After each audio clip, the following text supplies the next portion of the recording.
O silêncio daquela casa era tão denso que doía. Andava pelos corredores como um tecido grosso, abafando passos, absorvendo risos antigos, escondendo vozes que um dia haviam participado de almoços, festas e decisões de negócios. Às vezes, quando o vento passava pelas frestas das janelas altas, parecia que a mansão suspirava, um suspiro cansado de quem guarda memórias e não sabe o que fazer com elas. Ninguém entrava em um dos quartos no segundo andar, não por superstição, não por tradição solene, mas por um acordo tácito feito de gestos curtos e olhares desviados, portas mantidas fechadas, quartos fechados com chave, limites que não se discutiam. Havia um aviso que ninguém escrevia. Aquele cômodo era proibido. As criadas limpavam sua antessala, varriam os corredores e poliam talheres, todos evitando o cômodo que concentrava o silêncio mais cru da casa. Ana Torres sabia disso quando aceitou o emprego. Sabia o preço e conhecia o espaço que ocuparia. Um corredor longo, a cozinha que nunca dormia, a janela pequena do quarto que dividia com a filha. Vinha de uma cidade onde as portas quase nunca se fechavam por medo de segredos, e sim por economia de calor. Trazia na pele o cheiro do sabão e a paciência treinada por anos de bicos, por noites em claro embalando Camila. Take it or leave it, pensou. Era isso ou nem pão para a semana. O primeiro dia era sempre o mais difícil, porque a mansão parecia medir os que chegavam. Os móveis a observavam com uma calma que podia ser golpe. Ana deixou os poucos sacos em um armário na cozinha, ajeitou o avental, contou notinhas para o dinheiro que precisava mandar para a avó e para o remédio do pai envelhecido. Camila, pequena e desafiadora, abriu a boca como quem pergunta sem fazer barulho. Vai demorar, mãe? Ana beijou o topo de sua cabeça, cheirou o fio do cabelo que se soltou da trança e disse, não mais que o necessário. Deixou a filha aos cuidados da vizinha e entrou na casa que a contratara. Foi enquanto limpava o corredor do segundo andar que ouviu o choro. Um som fino, baixo, como um tecido que se esticava até romper, frágil, contido e impossível de ignorar. Velhos criados sorriem com ternura para crianças que correm, mas aquele choro trazia falta de companhia. Era um choro que parecia procurar alguém e não encontrar. Ana parou, a vassoura suspensa no ar, o coração batendo de um jeito que lembrava a mãe corrida atrás de filho no quintal. O choro vinha de trás de uma porta que todos evitavam. A mão de Ana tremeu por uma fração de segundo apenas. Não era só o instinto de curiosidade que a movia. Era algo mais antigo. Algo que vinha de quando ela embalava Camila chorando de madrugada. O dever de quem cuida. Aproximou-se da porta. A madeira estava fria. O metal da maçaneta liso pelo uso raro. Ouviu, outra vez, o som. Um sussurro de aflição que se escondia em soluços contidos. Ninguém a havia autorizado a entrar. Havia regras, havia a governanta. Havia ordens silenciosas. Mas havia também uma menina atrás da porta. Ana empurrou. A luz dentro do quarto era uma lâmpada fraca que mal alcançava os cantos. O ar cheirava a poeira, a remédio antigo e a laços guardados. Havia um berço velhinho de madeira com uma manta dobrada, uma estante com livros de capas gastas, e no centro do quarto, uma cama pequena onde estava deitada uma menina. Sofia. O nome soou tão natural quanto o próprio coração de Ana. Era uma menina de olhos grandes, cor de água, que olhava para a escuridão com uma expressão que parecia tampar a vida. O corpo, pequeno, tinha uma rigidez que punha fim aos passos. As pernas não respondiam. O olhar, porém, era a coisa mais perturbadora. Brilhava, mas não encontrava. Havia vazio, onde deveria haver pergunta. Sofia não chorava mais. Respirava como se o ar fosse um dever. A pele estava morena e pálida ao mesmo tempo. As mãos seguidas de unhas curtas, as sobrancelhas quase inexistentes, como se o rosto tivesse sido poupado das vaidades do mundo. Um patinho de pano, amarelo, mascado pelas beiradas, descansava ao lado do travesseiro. Havia sinais de cuidados antigos, um copo de água no criado mudo, um termômetro sem pilhas. Mas o quarto trazia uma sensação de abandono concentrado. Era uma cápsula de um passado que a casa não queria reviver. Ana sentiu as pernas perderem força. Não por pena apenas, mas por reconhecimento. Viu na menina tudo o que poderia ser sua própria filha. O silêncio que pede colo, a espera que pede companhia. Sem pensar, ajoelhou-se. A madeira fez um rangido. Sofia virou a cabeça. Por um segundo, os olhos encontraram os dela. Ana ouviu um sopro escapar da menina. Um parpadeio lento, como uma cortina se abrindo. Oi, meu amor. Ana sussurrou sem saber de quem falava. Sou a Ana. Meu nome é Ana. Foi um gesto simples. Ana puxou do bolso um pedacinho de pano que trazia consigo desde a infância. Um trapo amarelo com o qual sua própria filha brincava. Era uma coisa pequena e insignificante, mas parecia ter valor de feitiço. Colocou-o diante de Sofia. A menina estendeu a mão como se lembrasse de um mapa perdido. O dedo tocou o pano. A expressão de Sofia mudou. Não em festa, não em surpresa. Mudou em reconhecimento. Um pequeno sorriso, quase imperceptível, costurou os cantos da boca. Do outro lado da porta, passos apressados. Dona Elvira, a governanta de sempre, apareceu, o rosto comprimido em linhas de quem cuida da ordem como se fosse uma religião. O que está fazendo ali? A pergunta foi curta, as palavras enfileiradas com autoridade. Havia no tom mais medo de perder controle do que raiva. Havia medo de que quem tivesse entrado ali trouxesse um vento capaz de soltar regras antigas.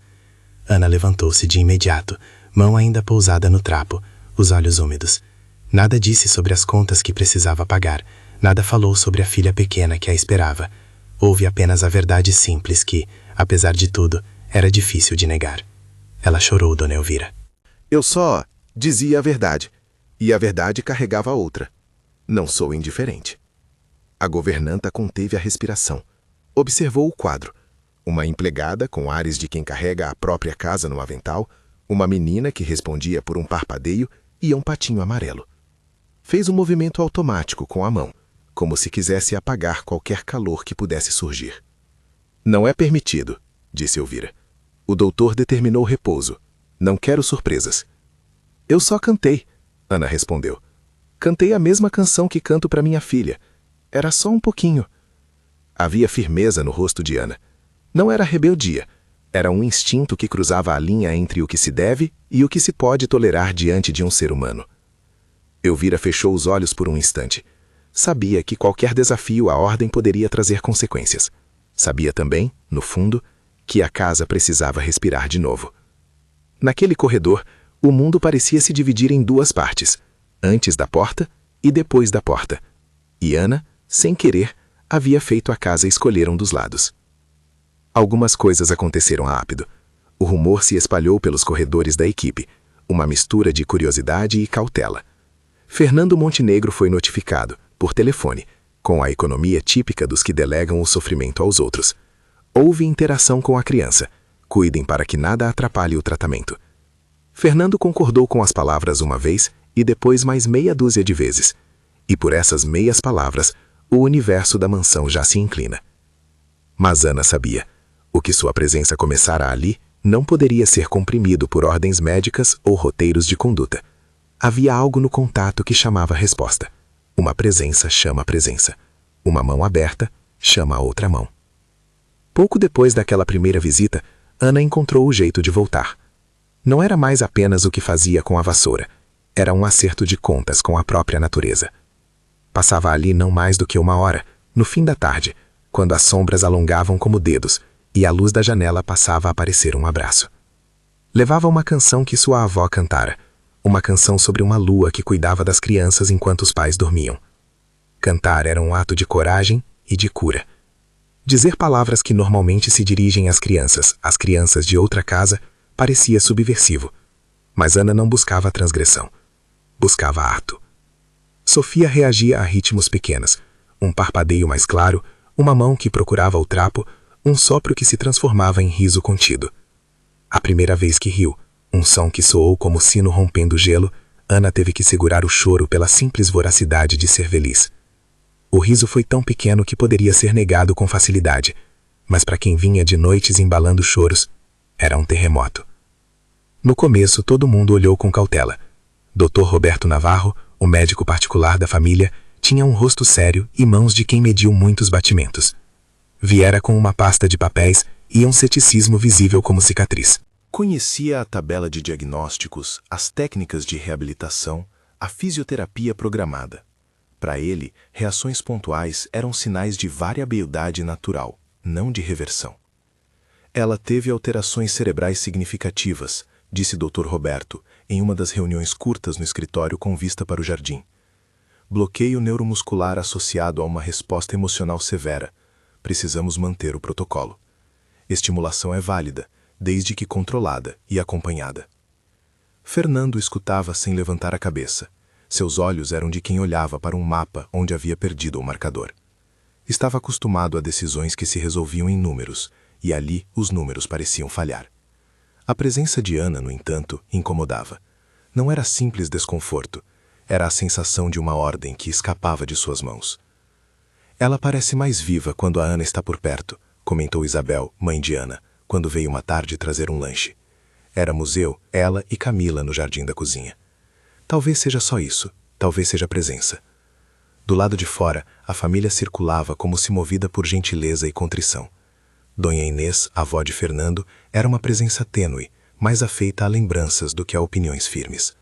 Ainda assim, quando se sentou ao lado de Sofia para oferecer as mãos enrugadas, uma calma se espalhou.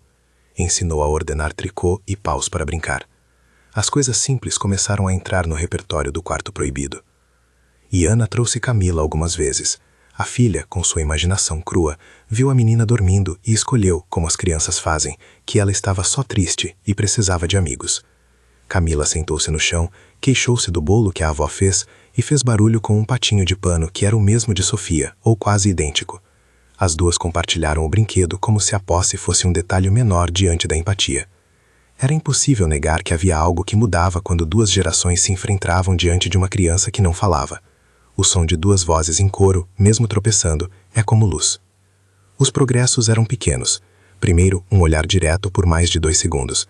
Depois, uma mão que se enfiava no trapo amarelo com força suficiente para fazer o tecido franzir. Uma vez, Sofia ergueu a cabeça por cima do travesseiro e olhou para a janela como se reconhecesse o dia. Pequenas vitórias, passos de formiga. Havia sempre o medo de perder tudo no dia seguinte, e por isso a família aprendeu a celebrar como se cada gesto fosse um gol. Elvira observava essas mudanças com a mesma mistura de orgulho e ciúme que quem toma a ordem como princípio conhece. Em público, ela ditava limites com mão firme. Em privado, procurava o canto do quarto para ajeitar a manta e alisar o patinho de pano.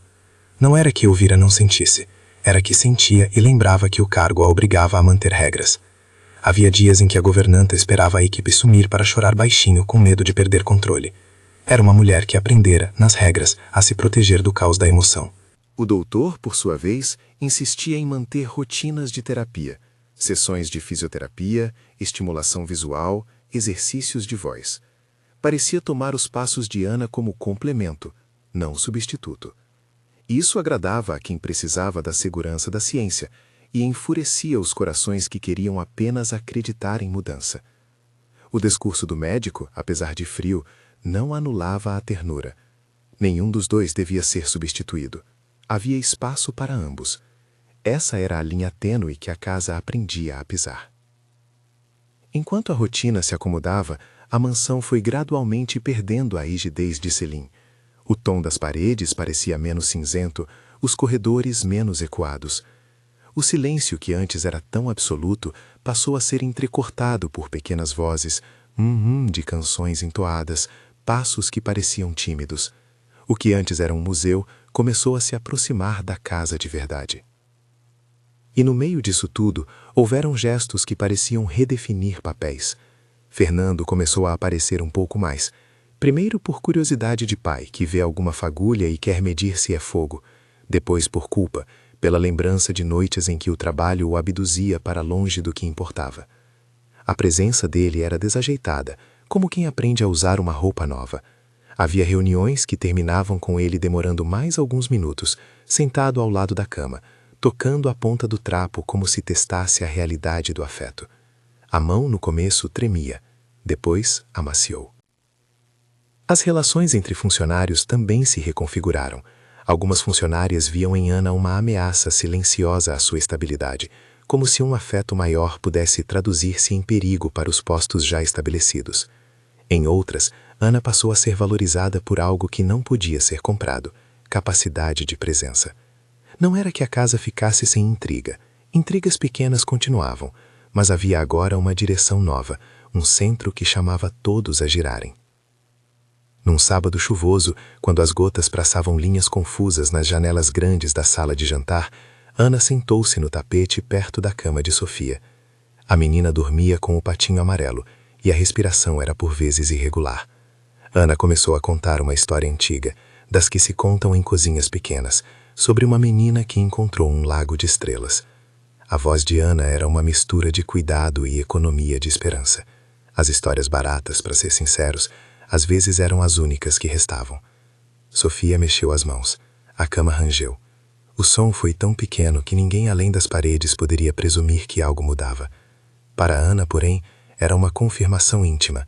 O afeto plantava raízes em terra dura. Houve também um momento com o médico que ficou marcado. Era uma discussão calma, sem acusações diretas, mas com uma intensidade que ferveu a paciência de ambos. A estimulação é importante, disse Dr. Roberto. Mas sem critérios, ela vira ruído. Temos que seguir protocolos. Eu sigo o protocolo, respondeu Ana com firmeza. Eu só faço companhia. É diferente, não é substituto. Não quero substituir nada.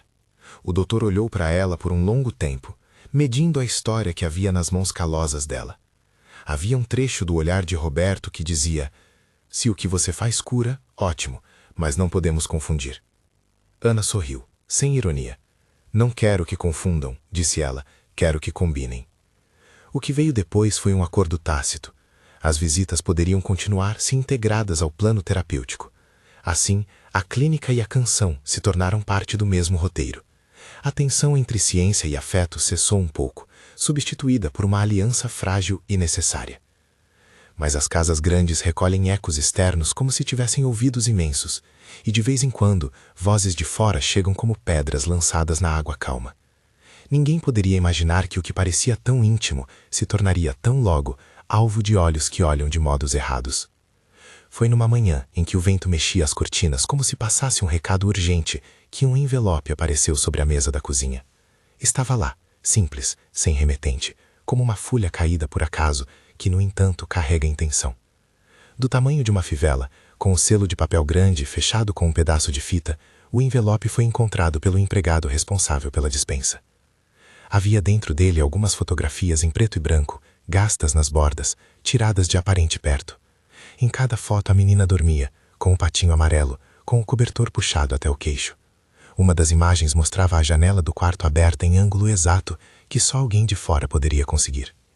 O empregado levou as fotos até Elvira, que ficou pálida como madeira velha diante do papel. Fechou as mãos e olhou para os lados como se procurasse alguém que negasse o que via. Ninguém disse nada imediatamente. O envelope foi levado ao escritório e Fernando, chamado, tomou as imagens com dedos que por um instante tremeram. Fotos, disse Fernando apenas. Fotos de... vocês sabem. A palavra ficou no ar sem precisar de explicação. Havia um movimento de constrição no peito de Ana como se tivesse levado um soco invisível. Não havia ameaça explícita escrita, mas havia intenção como sombra. Do outro lado da cidade, alguém olhava e observava. Havia um padrão, um rastro. As imagens não eram meras evidências de interesse, eram um aviso velado e possessivo. Ana reconheceu no fundo da garganta o mesmo aperto que experimentara quando alguém pediu a boneca de sua filha com uma voz assim, como se possuísse direito de decidir. O clima mudou quase que de imediato. A casa adotou medidas, pequenas trancas, um esquadrão silencioso de funcionários com celulares ao alcance, a lista de quem poderia entrar revisada. Dr. Roberto recomendou registro de movimentação. Fernando ordenou uma revisão do sistema de segurança. Tudo isso ajudava a organizar o medo em formas tangíveis, mas o envelope com as fotos tinha um efeito que escapava de medidas. Era como se alguém houvesse colocado um prego na roda do futuro que se imaginava. A casa poderia arrumar o prego, porém as marcas do golpe permaneceriam. Daquela noite em diante, as visitas passaram a ser mais cuidadosas. Ana entrou com menos segurança no quarto proibido, sempre se apresentando como quem pede permissão. Sofia respondeu com um olhar que parecia perguntar: "Você também percebeu?"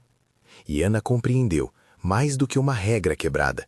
Existia alguém olhando, e olhar pode ser diferente de desejar, de amar.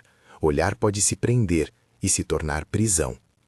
As fotografias, claro, foram registradas, Marcos, um investigador privado contratado por Fernando, discreto, de fala enxuta e modos práticos, veio examinar as imagens.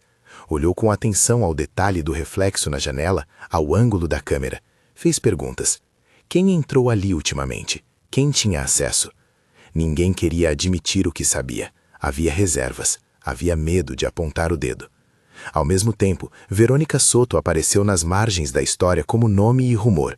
Houveram notas, relatos de vizinhança, uma mulher que perdera um filho anos antes e entrara numa espécie de catalepsia emocional que se transformou em obsessão. Perdeu-se nas lembranças até que o sentido do luto virou posse. Perdeu a noção de que filhos não são objetos. E a compulsão a trouxe para perto de casas onde outras mães aprendiam a cuidar. Mas nada ainda se podia provar. Eram rumores, ecos que ao mesmo tempo assustavam e exigiam investigação. Ana, sem entender de pesquisas forenses, tinha no corpo a sensação de estar sendo vigiada. A presença da menina agora parecia atraída para uma linha de horizonte mais perigosa. Quis fechar o quarto e nunca mais abrir, proteger com todos os meios. Mas havia também o caso de uma mão pequena que tinha aprendido a apertar o pano amarelo, de uma respiração que mudara o ritmo, de uma vida que pedira companhia. Ana sabia, fugir não era a resposta. Permanecer, cuidando, era a única maneira que conhecia para enfrentar o medo. Na cozinha, uma tarde, Ana folheou as fotos que ela mesma havia guardado de sua filha, uma entrada de infância de Camila.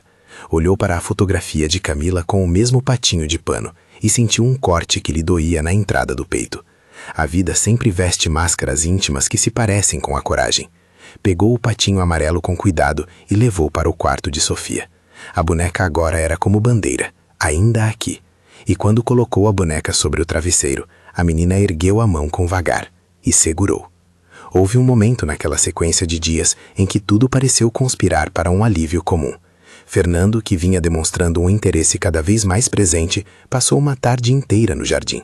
Não disse muito, limpou as folhas das plantas com cuidado, tocou os galhos como quem aprende o nome das coisas. Elvira observou aquilo com uma espécie de admiração grudada a um desconforto. O médico sorriu, discreto, ao ver que o pai começava a aparecer de modo mais sincero. E Ana? Ana sentiu, pela primeira vez desde que entrou na mansão, que seu papel poderia ser algo além de empregado. Poderia esculpir histórias dentro de um lar. E ainda assim, havia ruídos. À noite, o som de algo arranhando a janela do sótão. Uma luz que passara por trás das cortinas no corredor. Uma nota minúscula, anônima, deixada sobre a mesa de Elvira com um risco que poderia ser interpretado como carinho ou como aviso. A casa ganhava contornos de tensão. Tudo me parecia tão delicado e frágil, como uma vitrine de cristal que qualquer sopro poderia estilhaçar. Ana oferecia sua presença como escudo. Fernando tentava traduzir sua culpa em presença. O médico, com sua ciência, tentava preservar o progresso. E a governanta, com suas regras, tentava manter a ordem. Eram diferentes remendos para o mesmo tecido. O tecido que era a vida de uma menina. Certa noite, quando a casa já respirava mais lentamente, Isabel, a mãe de Ana, chegou para ficar. Trouxe consigo receitas e um jeito de controlar o mundo que só a voz tem. Trouxe também abraços que pareciam distribuir força. Sentou na beira da cama de Sofia, pegou suas mãos pequenas entre as mãos enrugadas e falou palavras moles que atravessaram de repente a rigidez do silêncio. Você sabe, minha filha, disse Isabel a Ana depois no corredor. Às vezes o mais perigoso é o que não nos atrevemos a fazer. Mas também é perigoso entrar sem cuidado. Tem que ser com amor e com juízo. Ana ouviu e sentiu nas palavras um equilíbrio que ainda estava buscando. Amar com juízo. Proteger sem sufocar. Permanecer sem ser dono. Os dias se desenrolaram assim, entre cuidados, protocolos e pequenas vitórias. Havia um tipo de esperança que andava com medo de se anunciar. Havia também o sopro constante de alguém que observava de fora. O envelope com as fotos havia aceso um alarme que nenhum cadeado podia calar. A casa então começou a se sentir diferente, como se passasse por uma ponte estreita. Foi numa madrugada de vento forte que o aviso mais direto apareceu. Ana estava voltando do quarto após deixar Camila com a vizinha. A chuva vinha batendo nas janelas como dedos que frisavam segredos. No hall, esquecido sobre a mesa pequena onde normalmente repousavam as chaves, havia um outro envelope. menor desta vez, com um recado rabiscado à mão. Ela não pertence a vocês. Não havia assinatura. A caligrafia parecia inquieta, como quem escreveu depressa e com um tremor. Ana pegou o envelope com dedos que não souberam esconder a tremedeira. Havia dentro uma única foto. A imagem era recente, tirada de muito perto. Sofia dormia, os cílios pousados com suavidade. E ao lado, a boca do travesseiro com o trapo amarelo. A foto mostrava também um reflexo, imperceptível para muitos. Atrás de Sofia, no espelho pequeno que pendia na parede, aparecia o contorno de alguém. Uma sombra esgarçada. Uma sombra com mãos finas, um rosto alargado por um desejo que não se traduzia em palavras. Ana leu o recado e sentiu algo apertar no peito. A casa parecia ter perdido a liberdade de simplesmente ser casa. Havia agora um inimigo invisível que nomeava posse. Não como um ladrão que quer o que é seu por necessidade, mas como alguém que desejava transformar a existência de outra pessoa em próprio objeto. Era uma coisa que a razão condenava com facilidade, mas que a emoção entendia. Era possessão. E possessão é medo disfarçado de direito. Ela deixou a fotografia sobre a mesa e foi até o quarto. Sofia dormia, a respiração regular como quem sonha sem dor.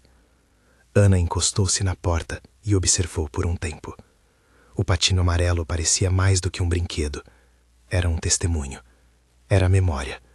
Era o objeto pequeno que agora carregava a carga de um olhar estranho.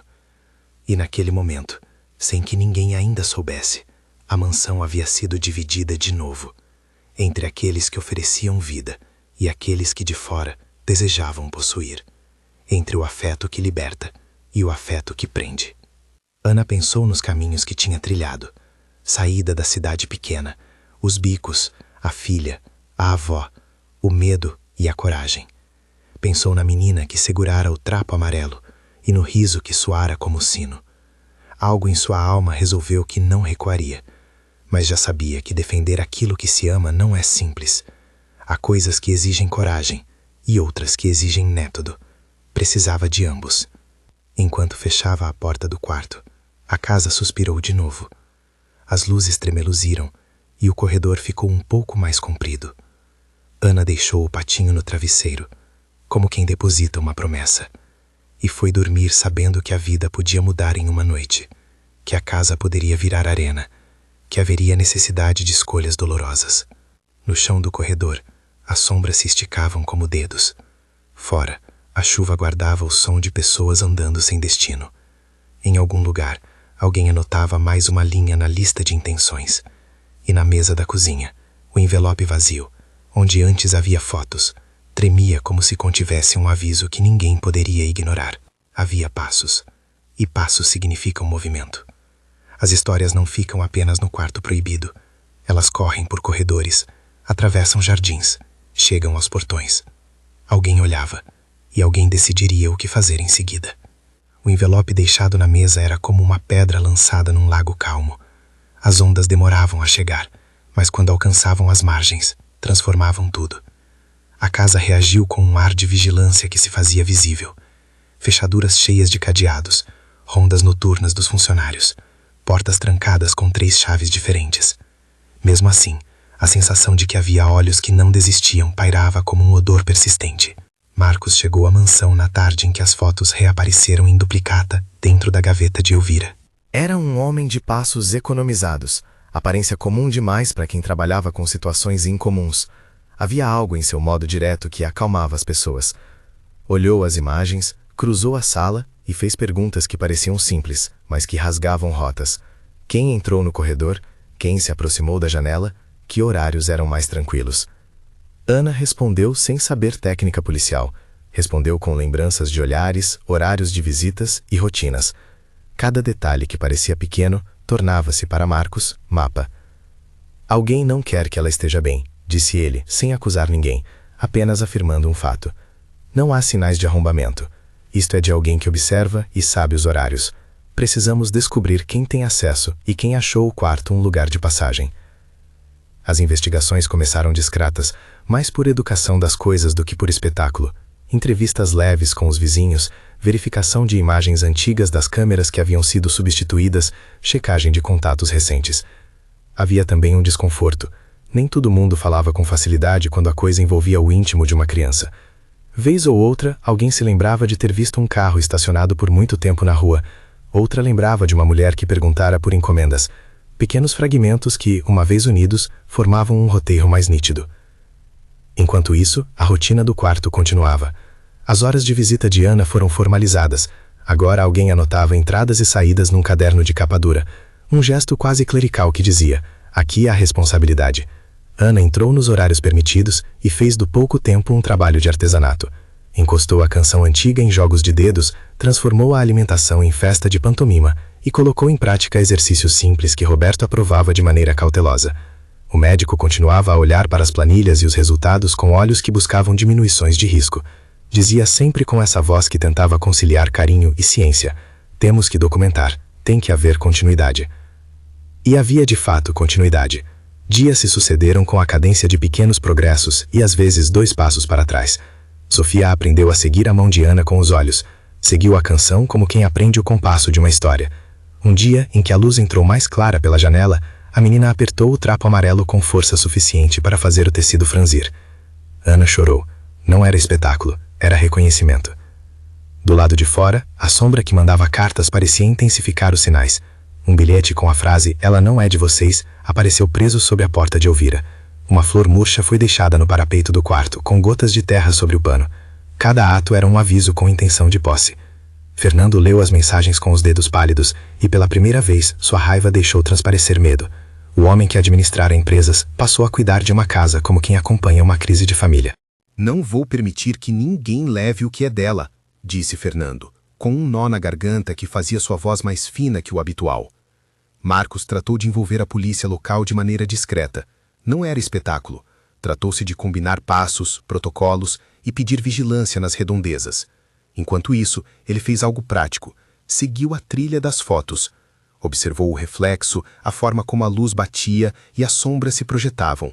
E encontrou um padrão que ligava os arquivos das imagens a um ponto de observação no quarteirão. Era um prédio antigo com vista para as traseiras da mansão. Uma janela quebrada, um adultério com a cidade. Lá vivia, segundo os registros, uma mulher chamada Verônica Soto, cujo histórico figurava num padrão triste: luto, perda de vínculos, isolamento. Quando Marcos, acompanhado por um policial à paisana, bateu à porta do apartamento indicado, o que encontrou foi uma sala com embalagens de chá, cartazes amarelados e um álbum de fotografias de um menino que não estava mais ali. Verônica apareceu como uma mulher que havia parado de insistir em si mesma. A expressão era de quem dormiu pouco, de cabelo sem ordem. Não houve gritos na primeira abordagem, houve um silêncio tenso. Ela negou tudo. Disse que não tinha feito nada além de observar de sua janela. Olhos que observam, admitiu com voz baixa, não são crimes por si só. Marcos ouviu, anotou, falou sobre a lei e sobre colisões de vontades. Deu à polícia o que havia, um conjunto de indícios, e a polícia passou a monitorar. Era o jogo a que a cidade obriga: retesar fios até que a malha se torne clara. Verônica, porém, tinha um nó que não se desfazia com ordens judiciais. Perdera um filho, e a perda havia lhe dado uma noção distorcida de pertença. Para ela, outra criança em qualquer casa se tornara um reflexo daquilo que fora tirado. A situação escalou numa manhã que começou com o céu claro. Ana chegara cedo, como sempre, e encontrou a janela do quarto entreaberta. O cadeado fora deslocado. O coração apertou de um modo que fazia doer. Alguém rompendo a própria casa. Havia vestígios de uma entrada silenciosa e a cama estava vazia. O pânico, que sempre tem o rosto de quem é direto, chegou primeiro aos passos de Ana. O quarto virou cena de busca. Gavetas abertas, o travesseiro do lado contrário, o patinho no chão, a cortina balançando. Chamaram a polícia. Fernando correu para casa. Marcos apareceu, com olhos que não perdiam nada. As filmagens que haviam sido recuperadas mostravam uma figura pequena, encapuzada, saindo com pressa e atravessando o jardim na madrugada. Ela foi levada, disse Elvira, como se recitasse o pior de um compêndio que ninguém quer ler. A notícia atravessou a mansão como uma lâmina. Tudo que havia sido cuidado com tanto esforço parecia ruir. A busca foi imediata. A polícia pediu calma enquanto mobilizava equipes. Marcos, por sua vez, acelerou processos que normalmente demoravam, juntando os indícios que já tinha. Alguém do quarteirão com um carro antigo visto circulando nas madrugadas, uma padaria que lembrara ter visto uma mulher com um cachecol amarelo, registros que apontavam para Verônica, mas sem provas definitivas. O sequestro teve, curiosamente, pouca violência explícita. Não porque a trama tenha se esgueirado para a gentileza, porque Verônica, ao encontrá-la, abraçara a menina como quem tenta se agarrar a algo que faz sentido. Havia no ato uma fragilidade tremenda. Ana, ao saber disso, sentiu uma mistura de raiva e pena. Raiva pelo violar da casa, pena pelo vazio que conduzira a isso. A polícia, contudo, não podia trabalhar com pena. Tinha de trabalhar com precisão. Marcos localizou um padrão. A mulher que aparecera nas margens das fotos viajava às vezes ao bairro industrial, onde havia galpões abandonados e parques vazios. Seguindo esse fio, conseguiu localizar um endereço. Era uma casa simples, com cortinas velhas e brinquedos dispersos. A equipe da polícia, coordenada com mínima divulgação para evitar que a antagonista lidasse com a situação de maneira imprevisível, aproximou-se. O resgate foi uma mistura de negociação e tática. Verônica não reagiu com violência, reagiu com uma entrega perigosa, oferecendo Sofia como se a devoluta fosse a salvação de sua dor. Marcos falava com paciência, com um modo que lembrava mais um mediador do que um policial. Dizia palavras calmas, reconhecia que a dor de Verônica era profunda, pedindo que ela se sentasse, que respirasse, que devolvesse a menina. Ela chorou. Chorou por um menino que não voltaria e por uma menina que sofrira um lugar que não compreendia. Havia no choro uma rendição que ambas as partes aceitaram. Quando Sofia voltou, o alívio foi imediato e silencioso. Ana mergulhou em lágrimas e a abraçou como se aquele gesto pudesse fechar as portas do medo. A polícia levou Verônica, que não resistiu à prisão, mas resistiu a ser demonizada. Chorou sem acusar e pedindo perdão a quem não tinha direito de perdão imediato. Marcos exigiu com clareza medidas judiciais e a inclusão de tratamento psiquiátrico. A promotoria, diante do histórico, indicou que, além do processo, havia necessidade de acompanhamento psicológico judicialmente direcionado. A lei, nessa hora, teve de ser medicina e justiça, em doses difíceis. Sofia voltou para casa num estado que não tinha nada de sereno. O resgate não era fim automático de trauma. A menina, ao retornar, retraiu-se. Não foi o retorno triunfal de filmes, foi um recomeço tenso. Havia dias em que ela recusava olhar para as pessoas. Havia noites em que acordava assustada, chamando nomes que não existiam. O patinho amarelo passou a ser agarrado como um amuleto. A casa retomou sua rotina de cuidados com uma nova urgência. Roberto reforçou sessões de terapia. Não só fisioterapia, mas psicoterapia adaptada para crianças, e exigiu continuidade. Ana, por sua vez, sentiu o peso da culpa e da proteção. Perguntou-se muitas vezes se poderia ter feito mais, se havia deixado uma janela aberta de verdade ou de sentimento. Elvira, que até então viera se dividindo entre rigidez e afeto, transformou seu ódio inicial em uma guarda quase maternal. Cerrou as portas físicas e, aos poucos, as portas emocionais que mantinham a casa como se fosse quartel afrouxaram. A governanta chorou uma noite com a mão na cabeça de Sofia e disse palavras ásperas que tinham poesia escondida. Desculpe, minha pequena, não te deixarei só. A recuperação real de Sofia foi lenta. Havia sessões em clínica, exercícios de fisioterapia, brinquedos que atraíam movimentos e jogos que incentivavam a confiança. Havia também conversas longas entre Fernando e o médico sobre como reorganizar a rotina para que o pai pudesse estar mais presente. Fernando mudou a agenda de suas reuniões. Não todas, claro, mas algumas. Ele passou a almoçar na casa algumas tardes, a ler as fotografias antigas com as mãos. O orgulho de empresário cedia espaço para o trabalho de cuidar. Não era espetáculo, era disciplina diária. Laura, a mãe que havia partido anos antes, apareceu mais tarde, quando a poeira emocional permitiu algum contato. Viera com passos incertos, como quem chega a uma cidade estrangeira. Pediu desculpas de forma simples, cartas, visitas marcadas, presença com cautela. O encontro inicial com Ana foi tenso. Havia culpa nas palavras de Laura, mas também uma vontade genuína de reparar. Ana deixou claras as suas fronteiras. Não era sobre punição, disse ela. Era sobre responsabilidade. Laura aceitou o peso e passou a participar de algumas sessões de terapia familiar, a mostrar que a ausência não era desculpa, mas um problema a ser resolvido. O processo de reconstrução teve duas forças que andaram lado a lado, o cuidado técnico e o afeto cotidiano. Roberto, o médico, continuou a lembrar que nada deveria ser atribuído a um único fator.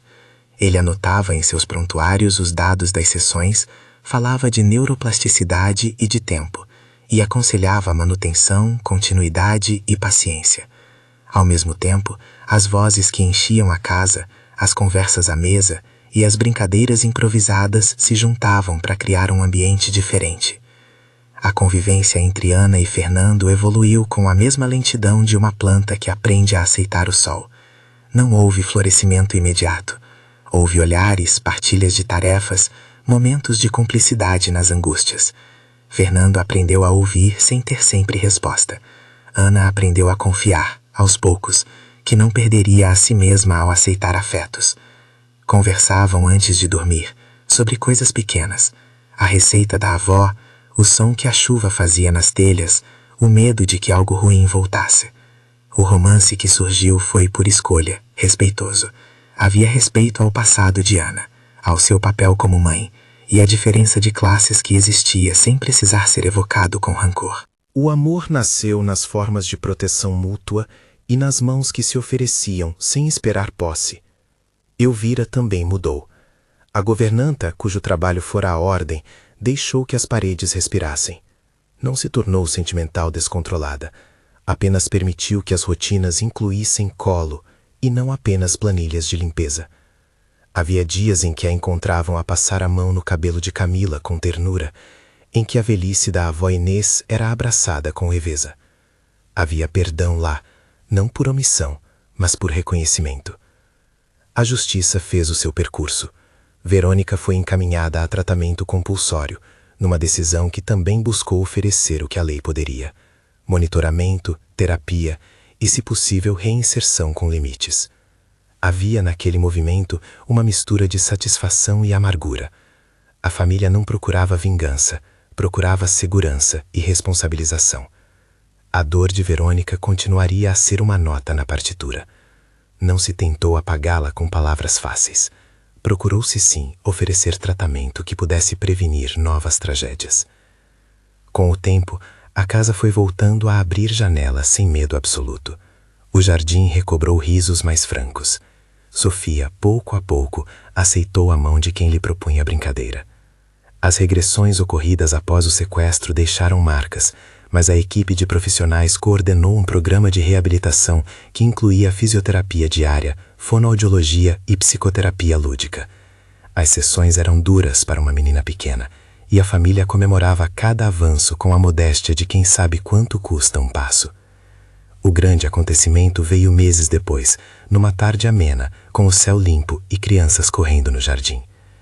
Era o dia em que a família tinha marcado uma celebração pequena, um almoço no quintal com bolos, tricô de avó e o som da cidade distante. Sofia estava sentada à sombra, com o trapo amarelo no colo. Fernando estava ao seu lado, a mão grande pousada na pequena. Anos de ausência vinham sendo costurados numa rotina de presença. Camila corria ao redor, como se o mundo ainda não houvesse lhe mostrado fragilidade. Foi ali, entre o cheiro de bolo de maçã e as folhas que caíam dos pés do bulô, que algo aconteceu que ninguém ousara sonhar com segurança. Sofia, que vinha ensaiando movimentos com a ajuda de fisioterapia e estímulos diários, soltou a mão do travesseiro, olhou para o pai e deu 2 passos curtos, desajeitados, rumo a Fernando. A casa ficou em silêncio, como se prendesse o fôlego. O primeiro passo foi tropeço, o segundo foi firme. Fernando, que tanto havia aprendido a ser presente, abaixou-se como se fazer-se menor fosse um ato de amor e a segurou nas mãos. "Vai, meu amor", murmurou ele, e a voz que saiu não era de ordem, era convite. Sofia caminhou. Não foi uma marcha triunfal e perfeita. Houve apoio, hesitação e lágrimas. Mas foram passos. E às vezes, passo significa ponte. A família celebrou com a modéstia de quem sabe que a vida não se reconstrói com um ato só. mas com a acumulação de dias. Havia lágrimas escondidas nos olhos de Elvira, sorrisos contidos da avó Inês e aplausos tímidos das funcionárias. A casa, que antes guardava só silêncio, parecia agora cheia de música. A partir dali, a mudança tornou-se mais clara, não porque o mundo deixasse de ser complexo, porque a prática do cuidado havia se tornado rotina. Laura, a mãe que voltara, passou a vir em horários certos, teve sessões supervisionadas com a terapeuta de família. Pediu perdão, ofereceu histórias de culpa e mostrou escolhas novas, trabalho de tempo parcial para ficar mais perto, leitura de livros infantis na cama de Sofia e um esforço real para provar que não estava apenas remendando. A confiança reconquistada não foi imediata. Houve resistência, houve tempos de prova, mas Laura mostrou que reconhecer o erro é início de construção. O próprio Fernando trocou a pasta executiva às vezes por um avental simples numa tarde em que decidiu ajudar a fritar bolinhos de chuva. O gesto simples foi nota marcante. Um homem que havia administrado empresas de renome, agora tomava banho de farinha e lambuzava a cozinha. Assim se traduzia o que havia mudado: menos pressa e mais presença. E Ana, para ela as transformações foram ambíguas. Ganhou afeto e possibilidades, mas também se confrontou com medos novos. Perder a própria história, ver a filha crescer sobre uma nova rotina. Era um movimento de aceitar que o próprio amor não precisava ser renúncia total, que poderia sim conviver com novas formas de vida. Fernando nunca impôs, sempre perguntou, e Ana, cuidadosa, respondeu nas entrelinhas e nas ações. O pedido de compromisso veio como quem pede calmaria, sem grandes festas, com o mesmo respeito que havia guiado o relacionamento. Fernando, numa noite de verão, foi até a cozinha onde Ana preparava o jantar. As mãos dela estavam enluvadas de farinha, o rosto iluminado pelo calor do fogão. Ele falou, sem fome de cena, sobre como queria continuar aprendendo a ser humano com ela ao lado. Eu não sei prometer perfeição, disse Fernando. Sei prometer presença. Ana olhou para ele e teve por um momento aquela certeza que vem de quem já passou por muitos vendavais. A promessa simples, quando honesta, vale mais que declarações retumbantes. Aceitou. Não houve festa de capa e espada. Houve um jantar pequeno, com as pessoas da casa e algumas amigas de Ana. Foi uma celebração de escolhas e não de superações heróicas. Havia no cardápio bolos feitos pela avó Inês, e na mesa o patinho amarelo já um tanto desbotado, sentado como testemunha. Do lado de fora, a mansão segurava o céu estrelado. Os meses que se seguiram foram de estabilização. A terapia continuou, assim como a atenção médica. Sofia aprendeu a andar com menos apoio e ganhou confiança para brincar no quintal, com supervisão. Laura e Ana construíram um trato: cuidar juntas de Camila em alguns fins de semana, dividir gastos e conversar quando surgiam fissuras. Elvira passou a coordenar tarefas com ternura, e a equipe doméstica não via mais a presença de Ana como ameaça, mas como parte do tecido.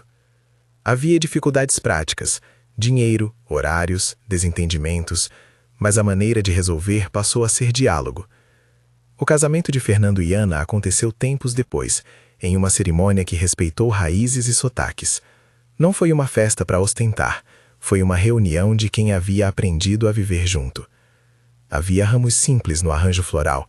As mãos de Camila comiam um pedaço de bolo demais e Sofia estava ali, com os cabelos presos em 2 tranças, observando tudo com um olhar que reconhecia rostos e histórias. O amigo Marcos, discreto, veio com um gesto de carinho e trouxe no bolso um bilhete dizendo: para 2 que aprenderam a cuidar. A sentida do gesto valia tanto quanto sua presença. Meses transformaram-se em anos. A casa que antes se tornara quase um museu de memórias havia se convertido num lugar onde se celebravam pequenos rituais: o café da manhã com pão morno, a canção da noite e as brincadeiras no jardim. O patinho amarelo perdeu as cores, mas ganhou a posição de relíquia doméstica. Era passado de geração em geração, contava uma história de quem permaneceu. O epílogo daquelas mudanças veio numa manhã clara de primavera, quando a escola de Sofia marcou um trabalho sobre quem me inspira. A menina, agora alguns anos mais crescida, sentou-se no pequeno canto com lápis coloridos. As letras saíam com esforço, mas com uma convicção serena. Ela escreveu sobre quem a inspirava, tomou o cuidado de desenhar um coração ao lado e no centro uma figura simples, uma mulher com um pano amarelo nas mãos. Na tarde em que apresentou o trabalho, a família foi toda. A professora chamou Sofia à frente e, numa voz que parecia segredar, pediu que contasse um pouco. A menina olhou para o público. Havia rostos conhecidos, um punhado de colegas e, no fundo, a avó Inês enxugando uma lágrima. Sofia falou com voz curta, direta, como aquela de uma criança que aprendeu a dizer só o essencial. Ela me ensinou a andar e a sorrir, disse apontando para Ana. Depois, com uma timidez que não disfarçava a ternura, acrescentou: ela também me ensinou que quando se cuida, as coisas erradas ficam menores. A menção fez o público aplaudir. Ana, que estava sentada ao lado de Fernando, segurou a mão do marido com força. O trapo amarelo estava agora dentro de uma caixinha de tecido no quarto de Sofia. Lá fora, o sol parecia mais gentil. Aquela plaquinha simples de escola não declarava uma cura milagrosa. Declarava antes o efeito real e humano do cuidado continuado. Declarava que alguém havia entrado num quarto proibido e, com paciência, coragem e uma rotina de apoio profissional, tinha conseguido transformar trajetórias. Declarava também que a justiça, quando combinada com tratamento, pôde cuidar de feridas sociais. E que as pessoas, mesmo as mais frágeis, merecem ser vistas como seres humanos com demandas de cuidado e limites morais. No final, quando a casa repousava num fim de tarde morno, a narrativa fechou com uma cena pequena e definitiva. Sofia, agora capaz de correr sem ceder ao medo que antes a consumia, foi até a janela do quarto que um dia fora proibido.